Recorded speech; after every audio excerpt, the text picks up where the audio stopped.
Welcome to Spouse Tales Podcast. You really can't make this stuff up. Bringing you truth, solutions, and innovative ideas to some of the most controversial and overlooked questions inside the practice and out. Hello to our creator and co-host, JoAn Majors, CSP, published author, certified speaking professional, joined by her co-host, Kathy Signo.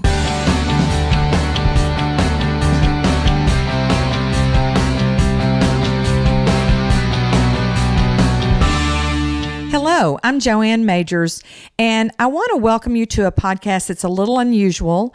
We're going to be live with Dr. Roy Shelburne. You may know him as the prisoner set free. His story is compelling, timely, and above all else, the story about his wife, when we talk about the spouse and the things that a spouse goes through, is very, very moving. I hope that you'll stay tuned and enjoy this very raw, brief interview with Dr. Roy Shelburne at a live event in Bryan College Station, Texas. Welcome to another episode of Spouse Tales, because you can't make this stuff up. I'm excited today. I'm here with Dr. Roy Shelburne, who just spoke to our local district dental society here in Bryan College Station. Dr. Shelburne, welcome. JoAn, thank you for having me. I appreciate that. Thanks for the invitation. You're very welcome. Love the event. It was great. Thank you. Yeah, it was a great event. And one of the things that I think about when we talk about, a lot of times when we'll do these podcasts, I always think about, like, what are the takeaways? And when I think about, we try to pack a lot of really good content, or at least something solid, one sharp, solid takeaway from these in that time, like a TED Talk. I'm reminded of how much knowledge you have and how much you can share because of the time that you spent in prison. Mm-hmm. What I think about is, as a spouse, I think about the impact that it must have had on your wife. Absolutely. So what would you say, and I'm not asking you to speak for her, but I'm saying, what in your mind was the hardest part about how it affected her? Oh my, very obviously. I was sentenced to prison. I was out of the community. I had no contact with the people in the area that I served as a dentist. She, however, was still in the area, wow. And in fact became my son's office manager. So there were a number of patients who did not know that she was my wife or Ross's mom. Occasionally there would be somebody say something to her about the situation, and not necessarily in the most positive light. And she addressed that with a lot of grace and dignity, and never lashed out, never were in their face and say, no, you're wrong. She would just nod and smile, and I understand your feelings and appreciate you coming into the practice. Let's talk about what we can do to treat your condition, and we'll forget about the other and make sure we focus on you and what's going on. She was amazing through the whole thing. So did it affect her? Absolutely. Peering eyes and a lot of judgmental glances, absolutely. But she took it all with grace and dignity, like I said, and just an amazing woman. Yeah. Well, I think about, I have a keynote that I've been working on that's kind of been inside me for years, and it's about, outliving your label, or like what is the title you've been given that you really kind of want to shake. Mm-hmm. And many times it's about being a spouse.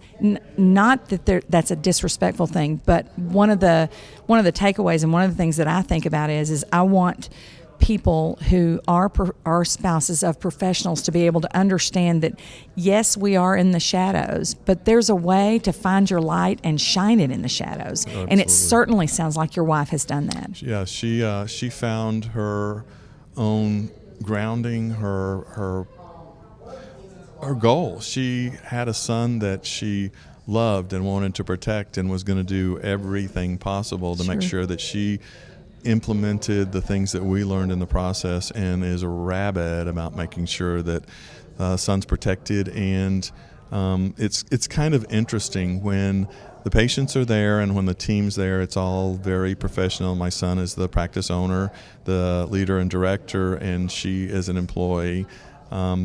But once the team leaves and the last patient's gone, it changes a bit, and it's more mother-son, but in a way that they love and respect each other and understand they're coming from a point of love and a desire to make sure that both are taken care of. So she's found her position as that mama bear who takes care of the cubs, and is one of the greatest reasons why Ross has been so successful is because she loves people. Yeah. She loves people. She found her light in that what has been experienced does not define who she is, and in fact makes her more apt to be able to accept people for who they are and what they've done, what they've gone through, and not be judgmental. And she's just that loving spirit that makes sure that everybody feels nurtured and taken care of, and is an amazing, brilliant lady. Yeah, I love it, and I see the admiration in your eyes and hear it in your stories.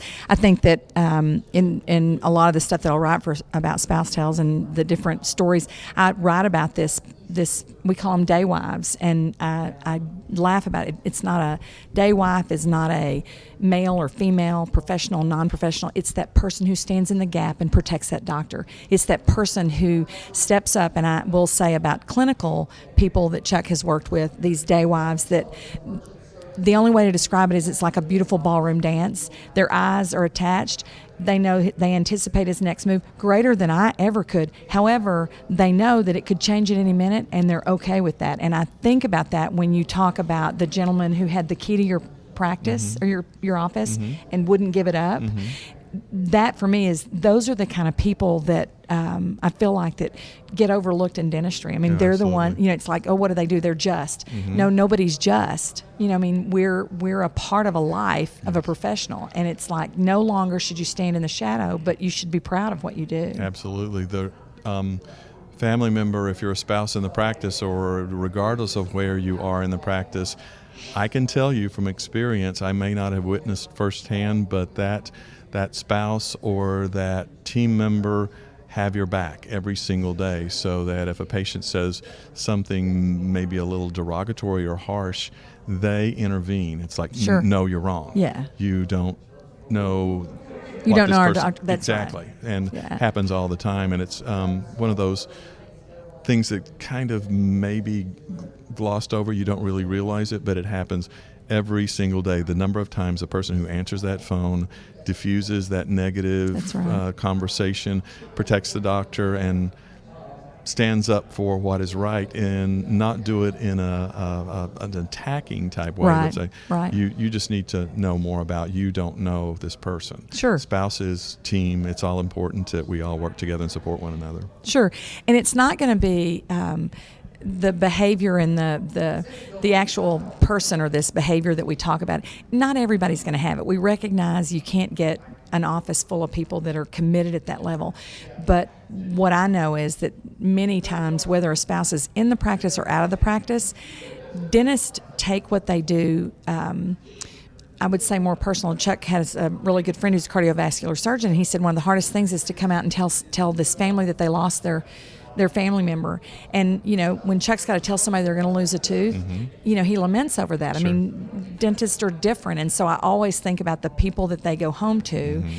It's like a lifestyle. It's not just this is what I do and then I cut it off. It is a lifestyle. And the person who supports them in the background is generally somebody who hears a lot of that.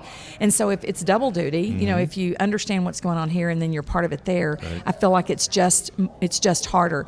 When you're on the road, give us a tip of what's like. We have a kind of a rule that if I'm traveling or Chuck is traveling, when we make a phone call home because you're not there and you can't fix anything, our rule is you have to say, what's the best part of your day today? Or he has to say to me, what's the best part of our day? We can't spend time trying to do something when we're where we can't. What's a rule, or what is something that you and your wife have discovered that are really good and that keeps your relationship healthy with the travel you have to do and with the strain that you're under? The most important thing is to keep communication open, and that does not necessarily mean a phone call, although we do that frequently. It's hard to deal with some of the issues, especially if there are things going on with the family. For example, I have a father-in-law who's not doing very well, and it's hard to go there and have that conversation, and it has a tendency to make things a little bit on the negative side. So our rule is find out how one another's doing, and as you said, ask what were you most proud of today, and then deal with the other when you're face to face, knee to knee, and if you need to hold each other and if you need to cry, you do it then. You don't want to do it when you're so far away that you can't engage, you can't hold a hand, you can't give them a hug, because it's not the same. So we hold those moments that we know we're going to have that touch. We hold it so that it's when I come home, it's sacrosanct. We come together, we sit down and go, okay, what's going on? Tell me where we are. What are your concerns? And then my wife is very different from me, and she doesn't want solutions.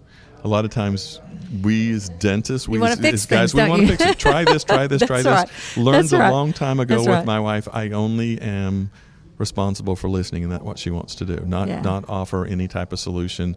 Just give her somebody to talk to, and if she asks, then certainly I'll give my opinion. But I've learned that sometimes you just need to keep your mouth shut and be that sounding board. Listen to well, and that's great, because Chuck will say to me, okay, so just so I know what's happening right now, do you want me to fix this, or are you just venting? And I'll say, I'm just venting. Thank you for asking. But I think it boils down to the ultimate respect of understanding that, for me, in the practice or in the town, I'm the spouse.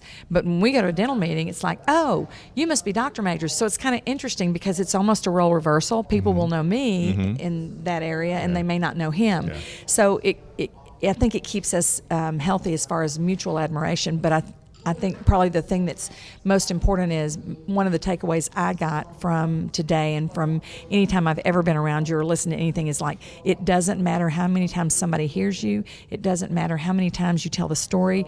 The passion is there, and there's going to be something new that you can take away, because there is so much information that you can't take it, you can't get it all in one bite, so to speak, or one time. So I think that my takeaway is find a place where you know that Dr. Shelburne is speaking. Find a place, get there, listen to this, because it will change the way you go to work on Monday morning at 8 a.m. JoAn, I think it's thank you. Amazing. I appreciate that. And not to be flippant, but I say this, and it's totally true. You can listen to me multiple times, and nobody's more surprised about what I say than I am. So it does change. I'll remember a story or go someplace that I haven't gone before, and somebody will go, I've heard you several times, but I haven't heard that story. So you draw on a history. Yeah. And, I think things come to your mind for a reason, and I'm all about a higher power, and they're guiding you. It's kind of like, okay, somebody needs to hear this. So all of a sudden it kind of appears in my mind, and it's like, where did that come from? But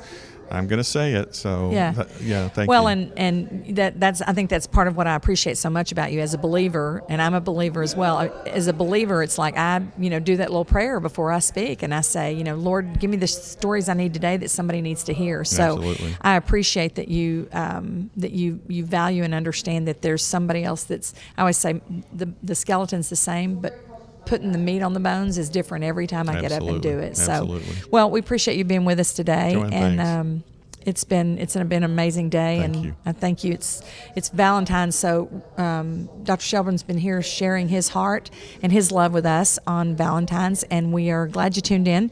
We thank you for tuning in. We promise to honor your inbox, and we hope to see you on the road. Thanks. Thanks for joining us for this episode of Spouse Tales. We ask you to consider our podcast sponsors when you need solutions. Thank you to Care Credit, helping get the care people want for themselves and their families. Cedar HR Solutions, the leading provider of custom-crafted dental employee handbooks, employee management software, and on-demand HR support for dentists and office managers. Dental Entrepreneur Woman Magazine. Do Life is the #1 lifestyle magazine for all women in dentistry. It inspires, highlights, empowers, and connects women in our industry. Weave, bringing dental practices and those they serve closer together. Signing off live from Austin, Texas, this is Mel on Air. See you on the road.